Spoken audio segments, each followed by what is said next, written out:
नमस्कार दोस्तों, आज के वीडियो में आपका स्वागत है। तो अभी जो वीडियो होने वाला है वो इसके बारे में कि जो हमने स्पोनिंग करी है तो उससे पहले जो जो काम किया था और हमारी एसी रूम के अंदर कैसी लगी है और किस साइज़ का रूम है, आपको किस तरह से करना चाहिए या फिर किस तरह से आप कर सकते हो, तो उन सब के बारे में वीडियो होगा।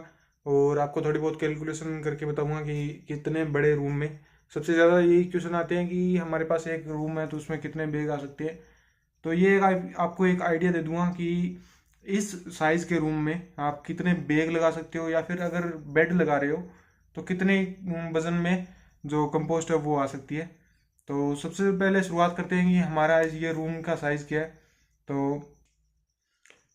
तो हमारे इस रूम का साइज़ 12 फीट तो ये चौड़ाई में है, और जो ये साइड है लंबाई तो 16 फीट ये लंबाई है, और इस तरह से 12 फीट चौड़ाई है। एक आम रूम जो होता है वो इसी तरह का होता है। तो और अगर आपकी रूम की चौड़ाई ज़्यादा है, 16 फीट है, तब भी आपको ये जो डिज़ाइन दिखा रहा हूँ मैं आपको इस वीडियो में जो दिखाऊंगा रैंक का डिज़ाइन, वो आप आसानी से बना सकते हो। इसमें थोड़ी सी बचत भी हो जाएगी, आपकी स्पेस ज़्यादा मिलेगा आपको बीच में काम करने को, और एक्स्ट्रा जो कंपोस्ट है वो लगेगी। लेकिन उसका थोड़ा सा ये भी हो सकता है कि दीवार के पास में रैंक बनेगी तो थोड़ी सी दीवार के पास में थोड़ी बहुत दिक्कत हो सकती है, स्पेस कम मिलेगा दीवार की साइड में, नहीं होगा काम करने के लिए, वो एक साइड से ही काम करना पड़ेगा। लेकिन जिस तरह से हमने जो बड़े रूम में बनाई थी तो उसमें तो चारों तरफ एक स्पेस है तो चारों तरफ से काम किया जा सकता है, लेकिन इसमें सिर्फ जो ये रेक है तो इसमें सिर्फ एक साइड, इस साइड से ही काम कर सकते हैं, दीवार की साइड बिल्कुल अटैच है ये पास में। तो इस तरह से भी आप बना सकते हो, मैं आपको वीडियो में अभी दिखा भी दूंगा कि कैसे बना सकते हो। डिज़ाइन कुछ इस तरह से है, जो हमारा रूम की साइज़ ये इस तरफ एसी लगी है, 2 टन की एसी है, और अभी ये बंद है, पूरे दिन से भी बंद है, लेकिन टेम्परेचर इसमें दिखाया देता हूँ मैं आपको। ये 28 पहुंचा है, पूरे दिन में बंद थी तब भी। हमने बंद इसलिए रखी थी क्योंकि ये नमी बहुत कम कर देती है। अभी 64 है, लेकिन अगर चलाएंगे तो 40 के आसपास तो पहुंच जाएगी। ये थोड़ी सी दिक्कत है, हम करेंगे इसका भी इलाज। अभी नमी ज़्यादा चाहिए, बाद में फिर भी देखेंगे। तो ये जो रैंक है इसकी चौड़ाई है 2.5 फीट, जो दीवार से यहाँ तक की, और बीच में 2 फीट की जगह है। 2.5 फीट में एक नॉर्मल बंदा, जैसे मैं आपको दिखाता हूँ, यहाँ तक आसानी से काम कर सकता है। मैं दीवार के हाथ लगा सकता हूँ 2.5 फीट में, तो इस तरह से एक साइड से काम कर सकता है आराम से। और हमने 5 बांस लगाए हैं, ये जो 1 2 3 4 और 5, जो ये देख सकते हो। ये थोड़ा सा अगर बांस में गैप ज़्यादा हो जाए तो यहाँ से नीचे आ सकती है, लेकिन अगर गैप कम हो तो एक एक्स्ट्रा बांस देना चाहिए था हमें, लेकिन ये थोड़ा सा स्पेस ज़्यादा हो गया बीच में इनके, तो थोड़ी बहुत दिक्कत ये आ सकती है। अदरवाइज ये 5 बांस है और इसमें 2.5 फीट की जगह है ये, तो ये बीच में 2 फीट की स्पेस है। 2 से कम रखोगे तो फिर बहुत ज़्यादा प्रॉब्लम होगी काम करने में। अगर यहाँ पर सबसे नीचे की रैंक में बैठकर और काम करोगे तो फिर प्रॉब्लम ज़्यादा हो जाएगी। और 2 फीट का स्पेस छोड़ दिया, 2.5 फीट का ये हो गया, टोटल 4.5 फीट। ये रैंक हमारी बीच में एक बार जितना भी स्पेस बचेगा वो अलग देखेंगे। इस साइड में भी जो दीवार की साइड है ये 2.5 फीट की रैक है, जो उस साइड में मैंने आपको दिखाई थी सेम टू सेम है ये भी, लेकिन इसकी लंबाई थोड़ी सी कम है, सामने गेट आ गया इसके कारण। और ये स्पेस भी जो गैलरी है बीच में, ये भी 2 फीट की है, तो 4.5 फीट इस साइड में हो गई और 4.5 फीट ही इस साइड में होगी। बीच में जो स्पेस बनता है वो बचता है वो हमारे रूम में 3 फीट है। और अगर स्पेस ज़्यादा बचे तो 4 फीट या फिर 5 फीट मैक्सिमम, आप 5 फीट के आसपास मैक्सिमम इसकी जो सबसे बीच की रैंक है वो तैयार कर सकते हो। तो 2.5 फीट तक है एक साइड से, दूसरी साइड से 2.5 फीट, तो इस तरह से 5 फीट तक एक बंदा काम कर सकता है। थोड़ी सी ज़्यादा परेशानी होगी लेकिन काम हो सकता है। और ये हमने जो सबसे पहले तो नीचे लगा दिए, नीचे बिना किसी बांस के। हो सकता है फर्श ज़्यादा ठंडा हो इसके कारण थोड़ा सा असर दिखे, लेकिन फिर भी देखते हैं। ये जो हाइट है यहाँ तक की, नीचे से यहाँ तक की 2 फीट है, और यहाँ से यहाँ तक की हाइट भी 2 फीट है, तो ये बीच का गैप 2 फीट और ये 7 इंच है। जो जहाँ तक हमने रखी है ये थोड़ा सा नीचा हो गया वजन के कारण। तो ये यहाँ तक 7 फीट की हाइट हमने रखी है, बाकी ऊपर स्पेस काम करने के लिए बन गया। ये 3 रैंक लगाई है, जो कि 3 रैंक आसानी से काम कर सकते हैं कोई भी, बिना किसी सीढ़ी की हेल्प से। तो 3 रैंक लगाई है और इसमें टोटल जो हमारी कंपोस्ट लगी है वो 9 क्विंटल लगी है। तो दोस्तों ये जो हमारी रैंक मैं आपको बता रहा था, तो इसकी कैपेसिटी मैं आपको जैसे बता दूं कि ये जो रैंक है इसका स्क्वायर फुट एरिया है लगभग 250 स्क्वायर फीट। और अगर रूम की बात करें तो ये रूम 16 बाय 12 का रूम है।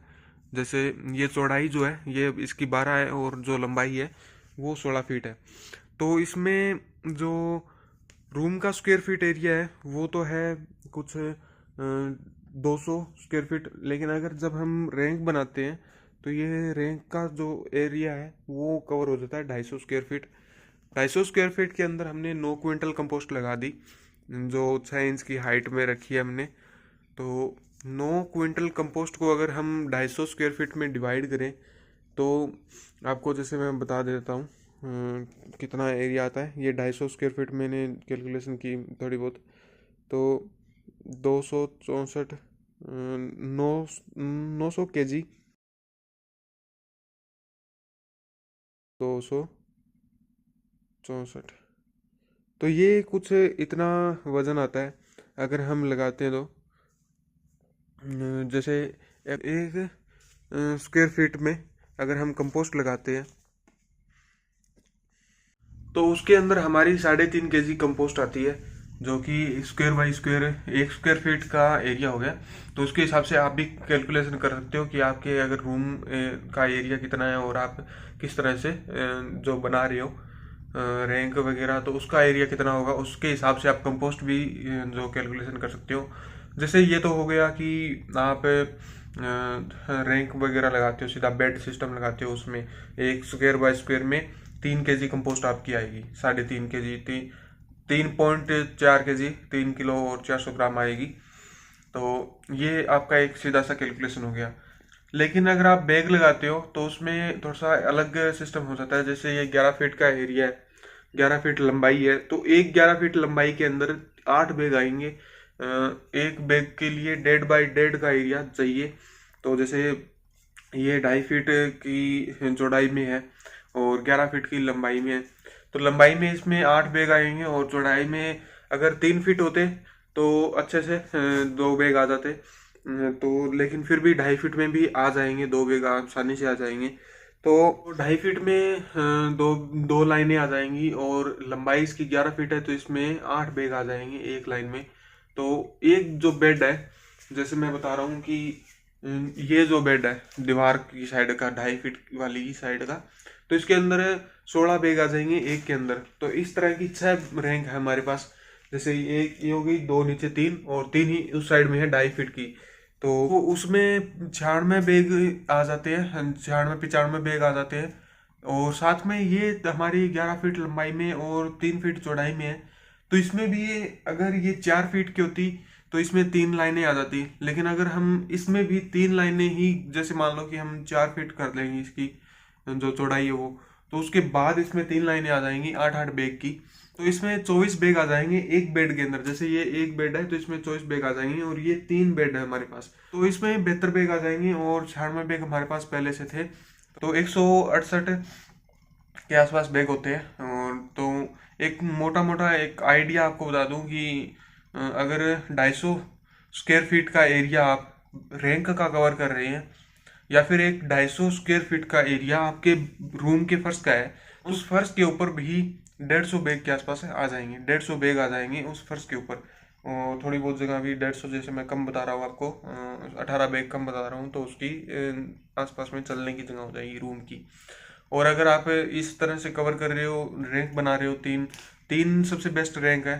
अगर सीजनल कर रहे हो या फिर एसी का कर रहे हो तो ऊपर बना सकते हो, लेकिन एक टेम्परेरी का अगर काम कर रहे हो तो 3 बेस्ट है। तो 3 रैंक के लिए 150 बैग इसके अंदर आ जाते हैं। और अगर हम इसमें लगाते हैं कंपोस्ट, तो 1 स्क्वायर फीट में इसमें कंपोस्ट आएगी 3 किलो 300 ग्राम।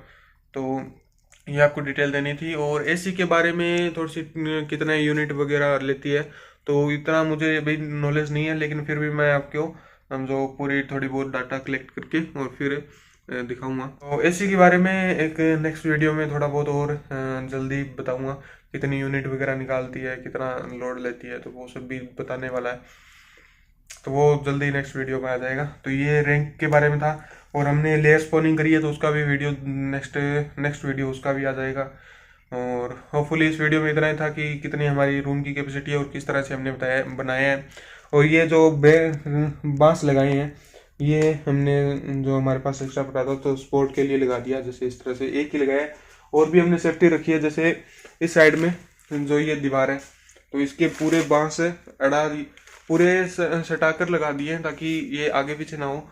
और जैसे ये है तो ये बांस है, ये इसके ऊपर बिल्कुल भी टाइट है तो ये भी नहीं जाएगा। और जैसे ये बांस हमने लगाया सेफ्टी के लिए, ये यहाँ से बंधा है, ये दीवार के अंदर में एक थी तो इससे बंधा है। और साथ ही जो ये साइड है तो ये पूरी टाइट है, वहाँ से वहाँ उस साइड से टाइट है तो ये साइड कहीं भी नहीं तो ये साइड कहीं से भी नहीं हिलती है, इसलिए इसको भी यहाँ से बांध दिया ताकि पूरी ये जो बांस है सारे वो भी ना हिले। और उस साइड में भी कुछ ऐसा ही सिस्टम है, वो नहीं हिलेगी क्योंकि हमने वहाँ पे जो बांस है उसके अंदर लगाई है। और यहाँ पे एक एक्स्ट्रा ये जैसे ये है एक्स्ट्रा है मेक है दीवार के अंदर, तो वहाँ से बांध दिए तो उन सबको कनेक्ट कर दिया इस बांस से।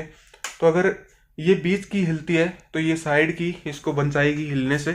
तो ये छोटी छोटी सेफ्टियां हैं, तो ध्यान रखने वाली बातें हैं। नहीं तो अगर इस तरह की सेफ्टी ना रखें और इतना वजन रखने के बाद थोड़ी भी रैंक हिलती है तो वो गिरने के ज़्यादा चांस रहते हैं, तो ये सेफ्टी रखनी भी ज़रूरी है।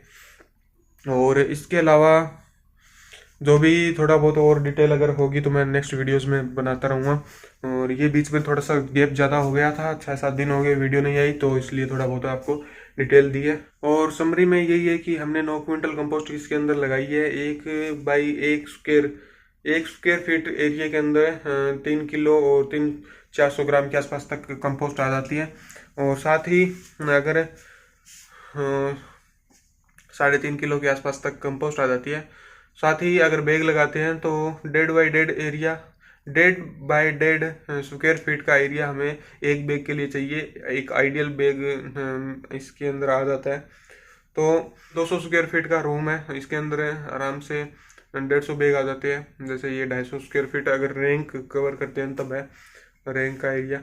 बेड जो है उसका एरिया अगर एक के बाद एक लगाते हैं तो ऊपर ये 250 स्क्वायर फीट का एरिया बन जाता है। तो होपफुली दोस्तों ये वीडियो पसंद आएगा, कुछ इन्फॉर्मेशन मिली होगी। इस वीडियो में इतना ही। इस वीडियो को लाइक कीजिए, शेयर कीजिए, सब्सक्राइब कीजिए चैनल को। और सब्सक्राइब करने के बाद बेल आइकन को ऑल पर सेलेक्ट जरूर कीजिएगा। और साथ ही मुझे इंस्टाग्राम पर फॉलो भी कर सकते हो आप। मेरा इंस्टाग्राम ID है IM_Mr.Kumar। और साथ में वहाँ पर मैसेज भी भेज सकते हो, मैं आपको जल्दी रिप्लाई देने की कोशिश करूँगा। इस वीडियो में इतना ही। वीडियो देखने के लिए धन्यवाद दोस्तों, मिलते हैं नेक्स्ट वीडियो में।